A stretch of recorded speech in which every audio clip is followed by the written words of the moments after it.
Hi hello నమస్తే, welcome to roots and reflections channel. ఇప్పుడు 10th అయిపోయాక ఎవరైనా చేస్తున్నది ఎంపీసీ తీసుకుంటే తర్వాత ఏదైనా చేయొచ్చు. ఓకే, అయిపోయింది. ఇంటర్మీడియట్ అయిపోయింది, ఐఐటి అనుకున్నారు, అందులో రాలేదు, ఎంసెట్ రాయాలి, అది ఇంట్రెస్ట్ లేదు. అప్పుడు ఏం చేయాలి? యూజువల్ గా ఈ ఫేజ్ అటు పేరెంట్స్ కి ఇటు పిల్లలకి కూడా చాలా టఫ్ ఫేజ్ అనే చెప్పుకోవాలి. ఇంటర్మీడియట్ అయిపోయాక మీరు ఒక కోర్సుని సెలెక్ట్ చేసుకోవడం, ఒక కాలేజీని చూస్ చేసుకోవడం, అందులో అడ్మిషన్ తీసుకోవడం, ఆ తర్వాత అందులోనే అడ్జస్ట్ అయ్యి కంటిన్యూ అవడం, ఈ 4 కనుక సిరీస్ లో కరెక్ట్ గా సీక్వెన్స్ లో సక్సెస్ఫుల్ గా జరిగితే 50% మీరు సెటిల్ అయిపోయినట్టే మీ కెరీర్ లో. అయితే ఇక్కడే చాలా మంది అయితే ఆవేశంతోనో, లేకపోతే ఫ్రస్ట్రేషన్తోనో, లేకపోతే ఎవరో చేస్తున్నారు కదా అనో, లేకపోతే ఏం చేయాలో తోచక ఏదో ఒకటిలాగానో, అంటే క్లారిటీ లేకపోవడం,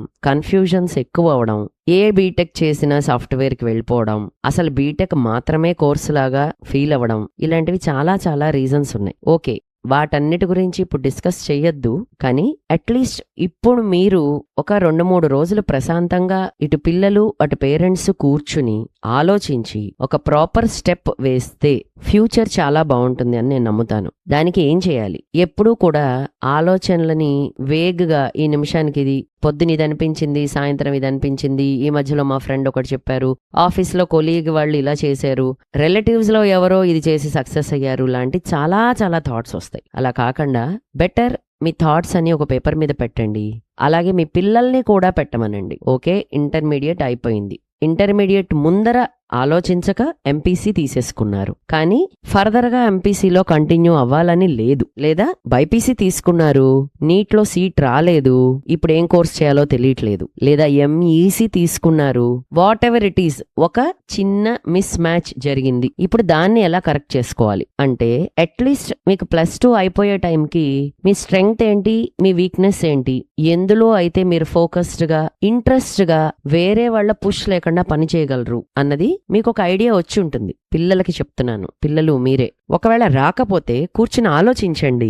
ఎందుకంటే ఇప్పుడు గనక రాంగ్ స్టెప్ వేస్తే మీ కెరీర్ కూడా ఎఫెక్ట్ అవుతుంది. ఇప్పుడు అట్లీస్ట్ కరెక్షన్ కి మీకు ఇంకొక లాస్ట్ ఛాన్స్ ఉంది. కాబట్టి think big, think twice, thrice, if required 10 times. అంటే ఒకటే దాన్ని 10 సార్లు ఆలోచించటం కాదు, 10 రకాల ప్రాబబిలిటీస్ ఆలోచించండి. అంటే నేను ఈ కోర్స్ చూస్ చేసుకుంటున్నాను, ఇందులో ఇంత డిస్టెన్స్ ట్రావెల్ చేయాలి, ఎక్కడైనా నేను అనుకున్నది జరగకపోతే నేను దాన్ని ఫేస్ చేయగలనా, లేదు కోర్స్ కంప్లీట్ అయింది, అప్పటికి ఆ కోర్సుకి క్రేజ్ లేకపోతే, దానిలో కెరీర్ ఆపర్చునిటీస్ లేకపోతే నాకు ప్లాన్ బి ఏదైనా రెడీగా ఉందా, లేదా ఈ కోర్సెస్ లో ఇన్ని రకాల బ్రాంచెస్ ఉన్నాయి, ఇందులో after 5 or 10 years A branch ఎక్కువ సస్టైన్ అవుతుంది, ఎందులో ఎక్కువ మనీ ఎర్నింగ్ కో కెరీర్ గ్రోత్ కో మనకి స్కోప్ ఉంటుంది, లేదా ఈ కోర్స్ చేస్తూ ప్యారలల్ గా నేను వేరే ఏదైనా టెక్నికల్ ఎబిలిటీ పెంచుకోవాలా, అది దీనికి హెల్ప్ అవుతుందా.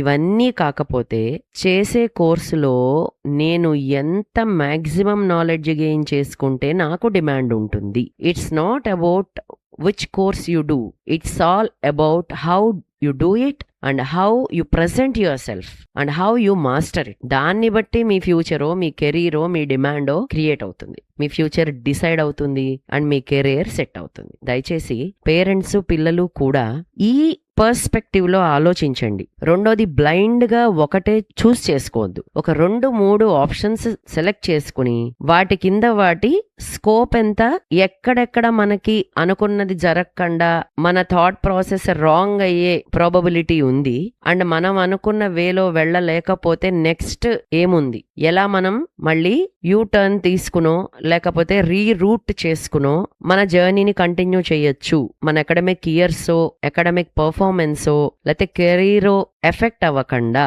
మనం ఎలా రీరూట్ చేసుకోగలం అన్న వాటి మీద మీ చైల్డ్ గురించి మీకన్నా బాగా టీచర్స్ కో, ఫ్రెండ్స్ కో, మీ చుట్టాలకో, లేకపోతే వాళ్ళని పొగిడే వాళ్ళకో తిట్టే వాళ్ళకో తెలియదు. ఎందుకంటే డే 1 నుంచి మీకు తెలుసు వాళ్ళేంటి, వాళ్ళ కెపాసిటీ ఎంత, వాళ్ళ మెమరీ పవర్ ఎంత ఉంది, వాళ్ళు ఎంత సెన్సిటివ్, లేకపోతే ఎంత స్ట్రాంగ్, ఏ విషయంలో స్ట్రాంగ్, ఏ విషయంలో వాళ్ళు గనక డిసైడ్ అయితే సెల్ఫ్ మోటివేట్ చేసుకుని ఎంత కష్టం వచ్చినా ముందుకెళ్తారు, ఏ విషయంలో ప్రతి చిన్నదానికి డిస్టర్బ్ అయిపోతారు, లాంటి ఏరియాస్ కూడా మీరు ఇలాంటి చోట మర్చిపోవద్దు. That is not only for psychological thing. ఆ ఎమోషన్స్ ని బట్టే మొత్తం లైఫ్ డిజైన్ చేసుకోవడం వస్తుంది పిల్లలకి. కాబట్టి ప్లెజెంట్ గా, పీస్ఫుల్ గా, కంప్లీట్ గా ఎంత బిజీగా ఉన్నా అవన్నీ కాసేపు పక్కన పెట్టి కూర్చుని ఆలోచించి పేపర్ మీద ఇవన్నీ రాసుకున్న తర్వాత మళ్ళీ రీచెక్ చేసుకుని ఇది కరెక్టేనా, నా ఈ థాట్ కరెక్టేనా.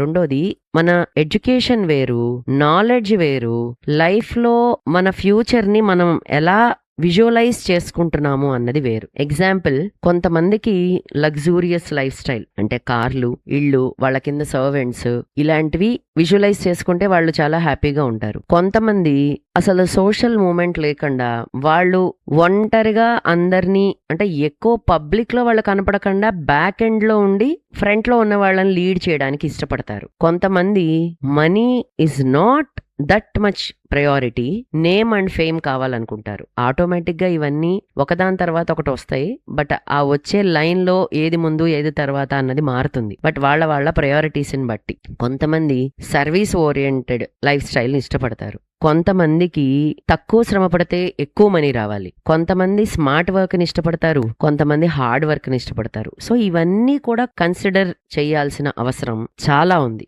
So dear parents and dear children, please don't be in a rush before you choose your professional course or before you choose your graduation title.